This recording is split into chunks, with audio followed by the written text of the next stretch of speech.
ఓం నమో నారాయణాయ. లోకరక్షకుడైన ఆ శ్రీ మహావిష్ణువు పాదపద్మాలకు నమస్కరిస్తూ ఈరోజు మన D9014 ఛానల్లో ఒక అద్భుతమైన మునుపెన్నడూ వినని పురాణగాథను తెలుసుకుందాం. హిందూ ధర్మంలో మనం నిత్యం పూజించే మొక్క తులసి. ప్రతి ఇంట్లోనూ ప్రతి గుడిలోనూ తులసి దళం లేనిదే విష్ణుమూర్తికి పూజ పూర్తి కాదు. కానీ భక్తులారా, ఈ పవిత్రమైన తులసి వెనుక ఒక కన్నీటి కథ ఉందని మీకు తెలుసా? సాక్షాత్తు ఆ వైకుంఠనాథుడు ఒక స్త్రీ శాపం వల్ల నల్లని రాయిగా, అంటే శాలిగ్రామశిలగా ఎందుకు మారాల్సి వచ్చింది? ఒక పక్క పరమశివుడు, మరో పక్క విష్ణుమూర్తి ధర్మస్థాపన కోసం ఒక మహాభక్తురాలికి ఎందుకు అన్యాయం చేయాల్సి వచ్చింది? ఈ కథ వినడానికి మీకు ఆశ్చర్యంగా ఉండొచ్చు. ఎందుకంటే లోకాలను కాపాడే దేవుడే ఒక భక్తురాలి పాతివ్రత్యాన్ని భంగం చేశాడని పురాణాలు చెబుతున్నాయి. అయితే ఆ పని వెనుకకు ఉన్న అంతరార్థం ఏమిటి? ఆ భయంకరమైన యుద్ధం ఎందుకు జరిగింది? అసలు ఆ శంఖచూడుడు అనే అసురుడు ఎవరు? కథలోకి వెళ్లే ముందు ఒక్కసారి ఆ ప్రశాంతమైన వైకుంఠాన్ని ఊహించుకోండి. పాలసముద్రం అలల సవ్వడి, ఆదిశేషునిపై శయనించి ఉన్న జగన్నాథుడు, ఆయన పాదాలను సేవిస్తున్న లక్ష్మీదేవి, అంతా అత్యంత ప్రశాంతంగా దైవికమైన కాంతితో వెలిగిపోతోంది. కానీ ఆ ప్రశాంతత వెనుక ఒక మహావిలయం దాగి ఉంది. ఆ విలయమే దేవతలందరినీ గరగడలాడించిన శంఖచూడుడి ఆగడాలు. ఒక భక్తురాలి తపస్సు, ఒక రాక్షసుడి అజేయమైన కవచం. ఆ కవచాన్ని ఛేదించడానికి విష్ణుమూర్తి వేసిన మాయా పన్నాగం. ఇవన్నీ వింటే మీ మనసు ఖచ్చితంగా కలత చెందుతుంది. కానీ ఈ కథ చివరలో మీకు కలిగే జ్ఞానం, తులసిమాత పట్ల మీకు కలిగే భక్తి అపారమైనది. మరి ఆలస్యం చేయకుండా అసలు ఈ కథ ఎక్కడ మొదలైంది? గోలోకంలో తులసిదేవికి రాధాదేవికి మధ్య జరిగిన ఆ వివాదం ఏమిటి? తులసి భూలోకంలో మానవకాంతగా ఎందుకు పుట్టింది? ఈ రహస్యాలన్నీ ఇప్పుడు మనం వివరంగా తెలుసుకుందాం. ఈ వీడియోను ఎక్కడా స్కిప్ చేయకుండా చివరి వరకు చూడండి. ఎందుకంటే ఇది కేవలం కథ మాత్రమే కాదు, మన సంప్రదాయం వెనుక ఉన్న ఒక మహాత్యాగం. భక్తులారా, ఇప్పుడు మనం ఈ మహాగాథలోని అసలైన మొదటి ఘట్టానికి చేరుకున్నాం. అసలు తులసిదేవి ఎవరు? ఆమె వైకుంఠంలో కాకుండా గోలోకంలో ఎందుకు ఉండేది? పురాణాల ప్రకారం తులసిదేవి పూర్వజన్మలో గోలోకవాసి. అక్కడ ఆమె పేరు తులసి. ఆమె రాధాకృష్ణుల పట్ల అత్యంత భక్తి శ్రద్ధలు కలిగిన ఒక గోపిక. నిరంతరం కృష్ణ నామస్మరణతో రాధాదేవి సేవలో తరించేది. అయితే ఒకానొక సమయంలో గోలోకంలో ఒక వింత సంఘటన జరుగుతుంది. కృష్ణ పరమాత్మ పట్ల తులసికి ఉన్న అమితమైన అనురాగాన్ని చూసి రాధాదేవికి ఒక రకమైన అసూయ, ఆగ్రహం కలుగుతాయి. ఆ ఆగ్రహంతో రాధాదేవి, తులసి, నువ్వు భగవంతుడికి ఇంత దగ్గరగా ఉండాలని కోరుకుంటున్నావు కదా, అందుకే నువ్వు ఈ పవిత్రమైన గోలోకాన్ని వదిలి భూలోకంలో మానవకాంతగా జన్మించు అని శాపం విధిస్తుంది.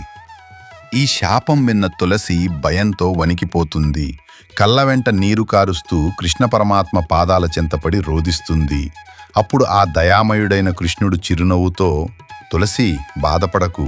రాధాదేవి ఇచ్చిన ఈ శాపం వెనుక ఒక పెద్ద లోక కళ్యాణం దాగి ఉంది. నువ్వు భూలోకంలో ధర్మధ్వజుడు అనే రాజుకు కుమార్తెగా జన్మిస్తావు.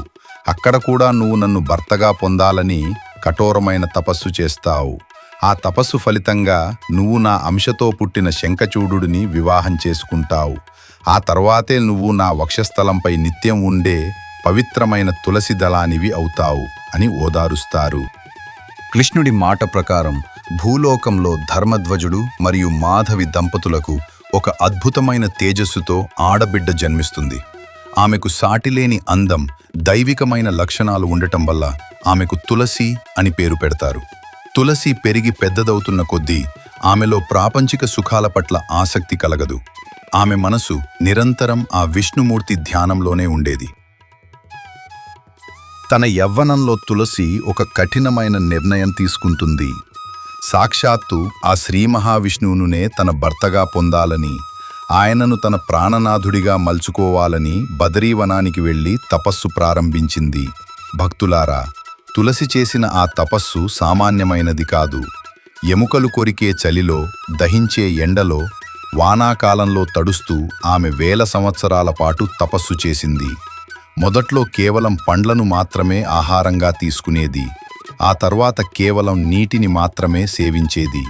చివరికి గాలిని మాత్రమే ఆహారంగా తీసుకుంటూ తన మనసును పూర్తిగా పరమాత్మపై లగ్నం చేసింది. ఆమె తపస్సు వల్ల కలిగిన వేడికి ముల్లోకాలు కంపించిపోయాయి. తులసి భక్తికి మెచ్చిన బ్రహ్మదేవుడు హంసవాహనంపై ఆమె ముందు ప్రత్యక్షమవుతాడు.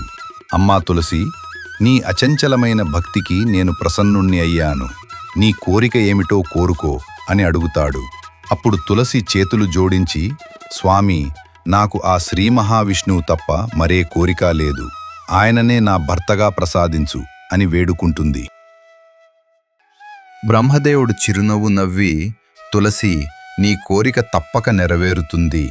కానీ దానికి ముందు ఒక ధర్మం జరగాల్సి ఉంది. పూర్వజన్మలో శ్రీదాముడు అనే గోపకుడివి రాధాదేవి శాపం వల్ల శంఖచూడు అనే అసురుడిగా భూమిపై జన్మించాడు. అతను శ్రీకృష్ణుడి అంశతో పుట్టినవాడే. మొదట నువ్వు అతడిని వివాహం చేసుకోవాలి. అతని పాతివ్రత్య శక్తి వల్ల అతను అజేయుడు అవుతాడు. ఆ తర్వాతే నీవు పరమాత్మలో ఐక్యమవుతావు అని చెబుతాడు. బ్రహ్మదేవుడి మాట విన్న తులసి ఆశ్చర్యపోతుంది.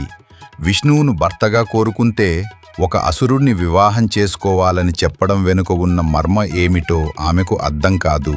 కాని భగవంతుడి ఆజ్ఞను శిరసావహించి ఆమె శంఖచూడుడి రాక కోసం వేచి చూస్తుంది. భక్తులారా, ఇక్కడే ఈ కథలో ఒక పెద్ద మలుపు తిరుగుతుంది. ఒక పక్క పరమ పవిత్రమైన తులసి, మరోపక్క అజేయమైన శంఖచూడు. వీరిద్దరి కలయిక ఎలాంటి పరిణామాలకు దారితీసింది? అసలు శంఖచూడు అసురుడై ఉండి కూడా అంతటి శక్తిని ఎలా సంపాదించాడు? ఈ ఆసక్తికరమైన విషయాలను మనం తర్వాత భాగంలో తెలుసుకుందాం. అప్పటి వరకు ఈ అద్భుత గాథను మీ స్నేహితులకు కూడా షేర్ చేయండి.